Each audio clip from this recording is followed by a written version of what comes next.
Hey guys, how's it going and welcome back to the ThatIndianGamer channel. Today we are going to be making our predictions for the Champions League season 2021 round of 16 matches which are going to be happening in February. Let's hope I get my predictions right and let's get straight into it. But before we move on with this video, please be sure to subscribe down below to the channel. Lots of content coming your way. I'm being consistent. Like the video, share it with your friends, and if I get my predictions right, I'm going to cut off my... I'm just kidding. Subscribe. So to start off, we are going to be talking about the match between RB Leipzig and Liverpool. RB Leipzig have been pretty consistent in their form in the Bundesliga so far, winning their matches and drawing, but not really losing in the league.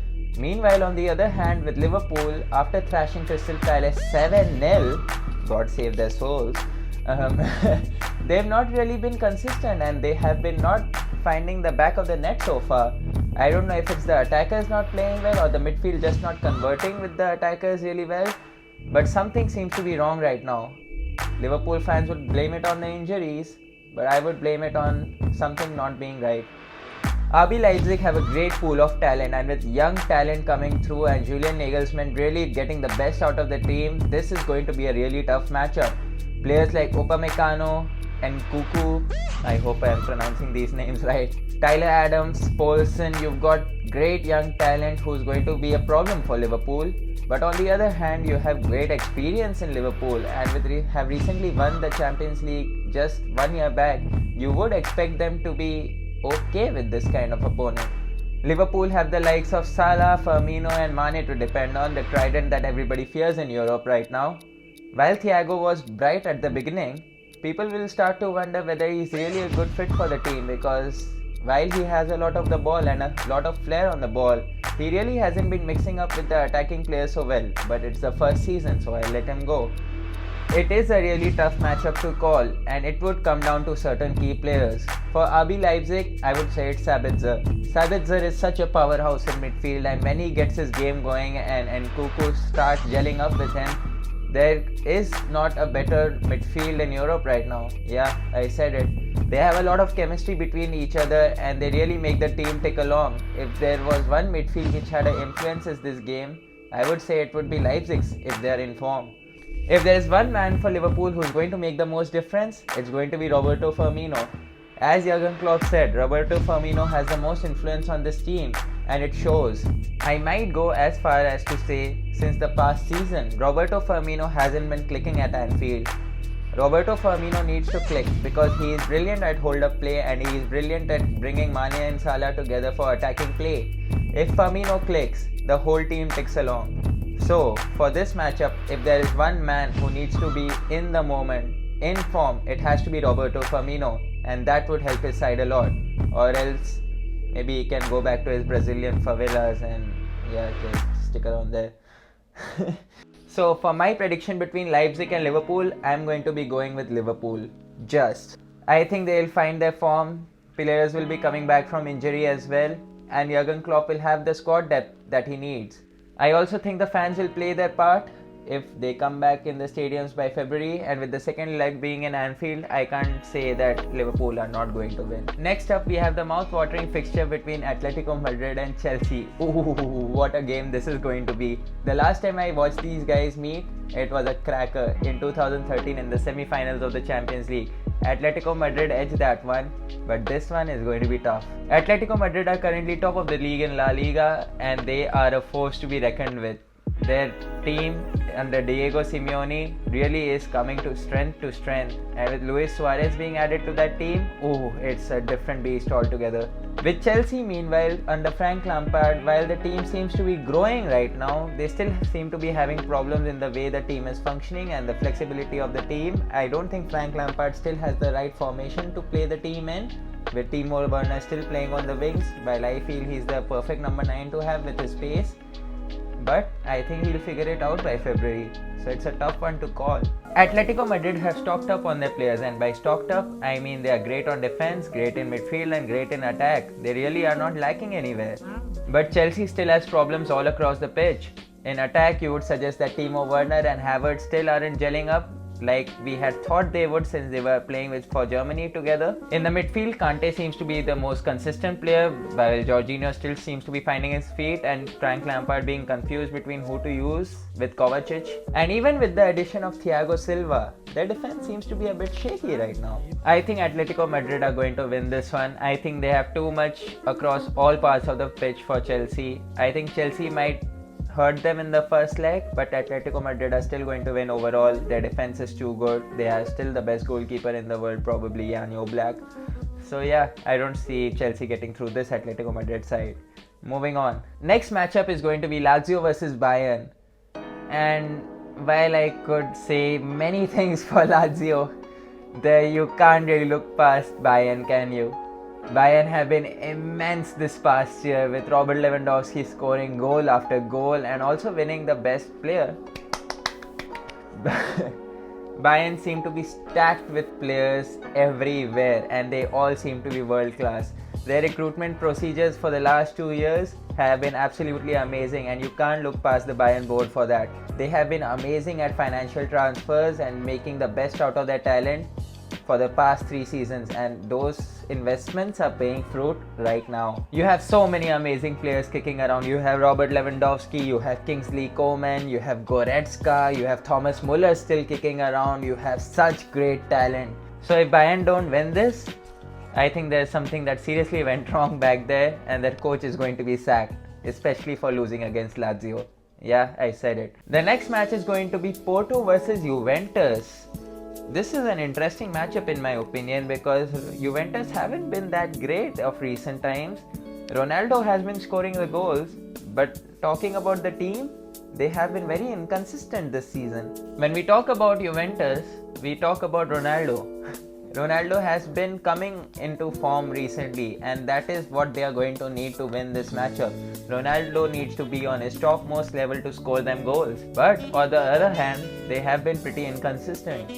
They have not been that great in the league, so to say, and their recruitments, Arthur, really haven't gone up to that level. Being a Barcelona fan, I know Arthur isn't playing to the level he can. He's still trying to maybe get used to the team, but Juventus still have players like Bernardeschi and Chiellini and Bonucci at the back to have a solid defense. Porto, however, have been having a good performance in their league so far. They have won their last 5 matches and some matches before that, and you would say that they have been in really good form, except for the Champions League where they lost to Man City 3-1.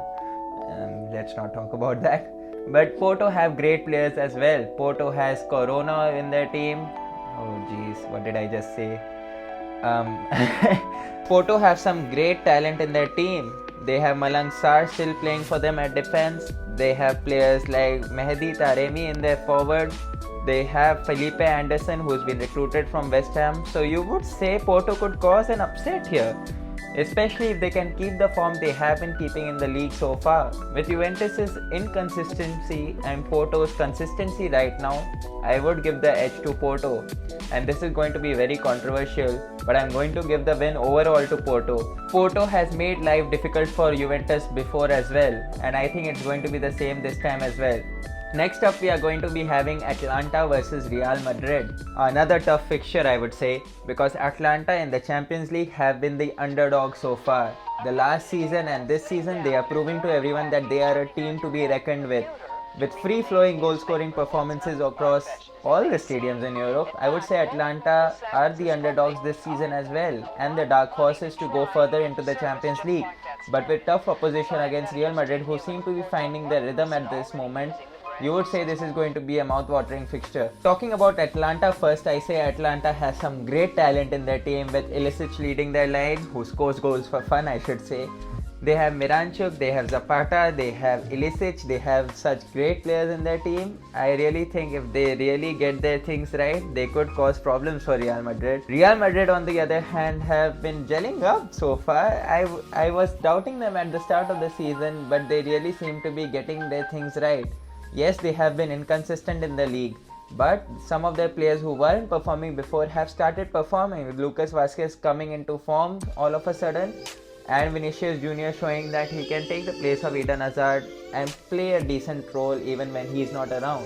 Even without Ronaldo and Bale this season, Benzema has been scoring goals for fun.